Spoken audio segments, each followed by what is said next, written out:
Thanks, you guys. I'm not going to cry, so don't make me. And actually, it's cool because people are giving me that they can't make it. I'm getting all these texts right now, but I have to do one thing.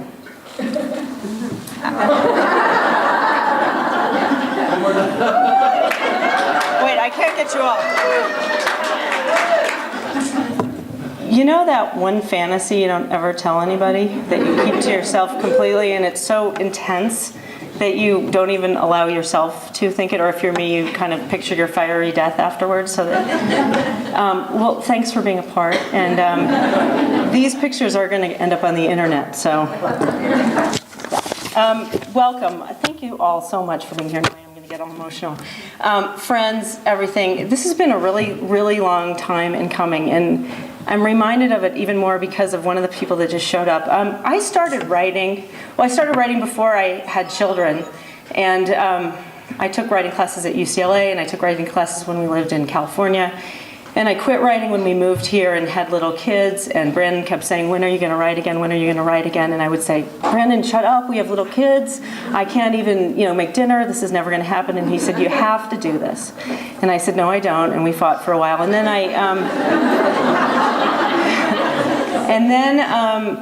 actually, Piper Stevens said, you ought to go to this thing called Rocky Mountain Fiction Writers. They have these critique groups. And I had this idea for a book, and I wrote 10 pages of it. And I brought it in to the group thinking that they would say, yeah, it's funny, but keep your day job. And if you don't have a day job, just get a day job. And that'll be the end of it. And actually, and some of the people who are here tonight, they laughed, and not only did they laugh, they're like, this is pretty good, you should keep writing. And I left, and I can remember going home to Brandon, and I couldn't even breathe. I was like, they thought I could write, and they thought I was, you were there, Scott. They think I can do this. And so now 4 novels later, and just to give you an idea of the time frame, my son was 4 years old and in pre-K when I started writing for real, and Evan was in 2nd grade. And if you don't know my children, my son is now a freshman in college at IU, go Hoosiers. He's not here tonight because I always brag about him, he's in a dive meet tomorrow, so yeah, go Hoosiers. And Evan is a junior at East High School, go Angelfish. I wrote 2 novels that I was fairly sure were going to get published right away. I was going to be super duper famous. And all you people would want to know me for reasons other than just being me, which is what I was the last 11 years. And as it turned out, I got really, really close a couple times. I have some rejection letters that would make you cry with their beauty about how we almost published you, but then we decided to go a different direction, or this is the best writing I've seen in a long time, but it's not really what I want, or why didn't you write this 3 years ago when Bridget Jones' Diary was really hot, which was one of the, it was kind of sad, but so are there any pre-published writers out there that are still trying to make their way that will admit to it? Okay, don't raise your hands. I have probably 150 rejection letters at home, some of them from editors, some of them from agents, some of them from people that I just met at conferences that didn't like me. It's bad, but you can't quit, I guess. If you're compelled to be a writer, if you're out there and you're not raising your hand, and I wouldn't either, keep the day job. You're not going to make any money or anything unless you're really lucky, but don't quit. Or do. I quit a lot, like all the time, about 3 times a week, Brandon? But you have to have people around like my husband, who I owe a lot of this to, because at night I would say, Brandon, the only thing I can do is be a stripper at a nursing home if this thing doesn't work out. Because I'm too old to be a writer, to be anything else. I can't even get a job down at Shotgun Willie's. They would laugh if I walked in the door. So anyway, here I am. And I have a lot of people to thank for this big moment I'm having. Rocky Mountain Fiction Writers, I've had every job in the organization except for secretary because I hate to write, but we'll and that's true, but that's a whole nother problem. I couldn't have done this without. I learned to write at Rocky Mountain Fiction Writers. I took classes at UCLA Extension. I took classes all over the place. I learned to write by hanging around writers and going to critique group and learning the craft and the art and the pain and having the support of people around who are doing the same thing and that are willing to listen and willing to hear and willing to help me, and hopefully I helped a few people along the way. You guys, thank you. Thank you so much.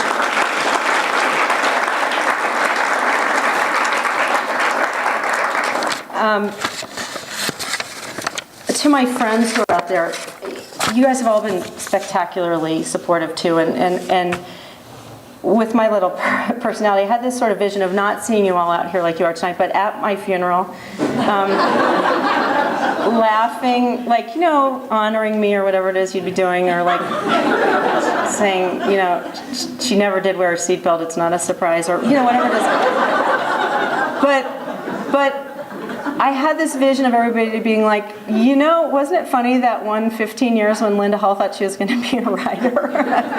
And whatever happened with that? And worse, my kids dragging out the manuscripts with beers, you know, or now whatever drug you want to take, and laughing about those days Mom thought she was a writer, and then laughing uproariously as they read my bad writing. And so luckily that's not going to happen. And I'm quite thankful about that.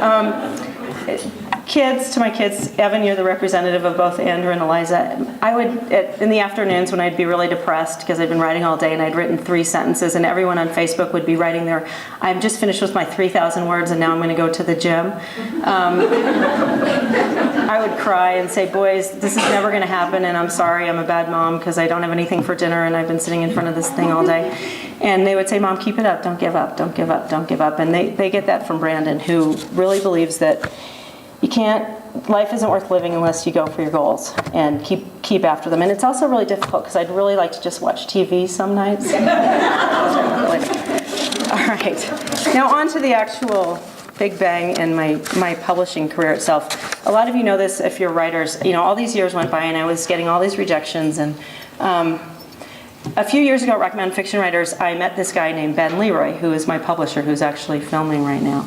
And I kind of knew who he was because I invited him to the conference. It was my job to invite all the agents and editors, but I didn't pay all that much attention to mystery people because I never wrote mystery. And someone had recommended him, and he's known as a publisher of literary crime fiction. And so I got to talking to him. He was at this workshop I was in, and we started talking, and we really clicked. I mean, we just got along from the moment we met. And I found out that he was also a writer, and because I must have been just like the biggest idiot on earth, but I'm like, hey, we could exchange writing, and then maybe we could have our own little critique group, and I would love to read your work. And he was like, yeah, that'd be fine, that'd be cool. And then I went home and I Googled him, and I'm like, oh my God, who do you think you are? You're an unpublished writer, and you've asked this like kind of famous publisher to be a writing group with you.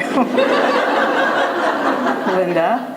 And so we did that, and I had the big bang, and he had this incredible book called The Fringes that I hope one day to see him speaking about. And we did this critique group for years, and it actually never occurred to me to ever talk to him about publishing my book, because he published dark literary mystery and crime fiction. And so fast forward a couple years, and I meet Terry Bischoff. Where are you, Terry? Hiding in the, oh, you're in the corner over there. Terry is my other publisher. She is the publisher of my mystery series that I have coming out in June. I met her at Rocky Mountain Fiction Writers too. Same thing, met her. We were friends from the minute we met. She asked me to, she said, can I read The Big Bang? And I said, yeah, but you won't publish it because you publish straight mysteries. So she read The Big Bang, and she said, I love this book. I wish you wrote mystery. And I said, well, I can't write mystery. I have no idea what mysteries are about. So truly, in the car on the way back to the airport, Ben and I came up with an idea for a mystery, and we decided we were going to write it together. And we called Terry, and she said, that's really funny. And that was the end of that. But the idea, it gave me a little bit of an idea, and I actually went to the Book Nook on Colorado Boulevard. Have you ever been there? Anyone? They have all these used books, and they put their men mysteries in one section and their female mystery writers in another. And I went and took 20 of them home and read one after another, and got this idea for a mystery, and called Terry, and she goes, you know, that's a good idea. And so I will get into what happened later, other than I wrote 100 pages, and Terry said, she gave me a contract the next day for the mystery series that I have coming out in June. And that was because of the Big Bang. So I was like, all right, I'm a mystery writer now, but that's cool. This is awesome. But what about the Big Bang? And I was bummed because as much as I love the mystery that's coming out, the Big Bang was really, really dear to my heart. And one day Ben called me up, and out of the blue, same thing, he goes, Linda, I'm publishing the Big Bang. And I said, what? And he said, yeah, I've decided to expand my line. I want to do more just mainstream stories about,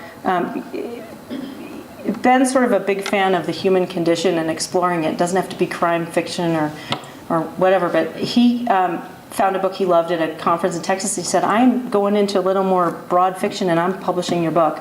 So, Ben, you're a hell of a friend.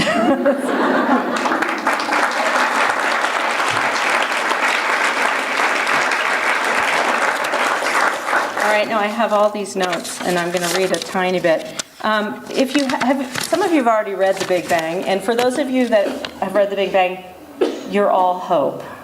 Okay, because everyone thinks they're hope.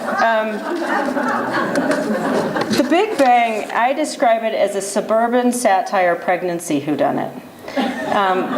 It's set, and I'm kind of reading this off my notes because I'm really nervous because everyone I know is in this room, but The Big Bang is set in Melody Mountain Ranch. It's an upscale covenant-controlled community in South Metro Denver where the residents are too busy with home shopping parties, fundamentalism light, and each other's business to notice that their houses are basically cracking and rotting beneath them. There's some secret affairs, there's some teen witchcraft, there's a power-hungry homeowners board. You kind of get the picture of what's going on in that neighborhood. The Big Bang was inspired by a couple things, and some of the people that inspired her are in the room. Kevin Hull, do you know that you inspired this book? You told me that. Oh yeah, okay. So when we moved to Denver, we found a little house in the city, and in all fairness, it was the summer after that there were like riots or something, there was something bad that happened. Summer of violence. And Kevin called my in-laws and he said, they don't know what they're doing. It's a war zone there. You can't let them go live in the city. Now, for those of us mulatto who live in the city, you know the dangers of living in the city. There's stuff, but it got me thinking, what are the dangers of living in the suburbs? What are the dangers of living in a place where it's beautiful and everybody's a little bit homogeneous and everything's a little bit perfect? What kind of dangers do you create when you don't have the dangers that just sort of exist in your natural habitat, so to speak? So I created the book.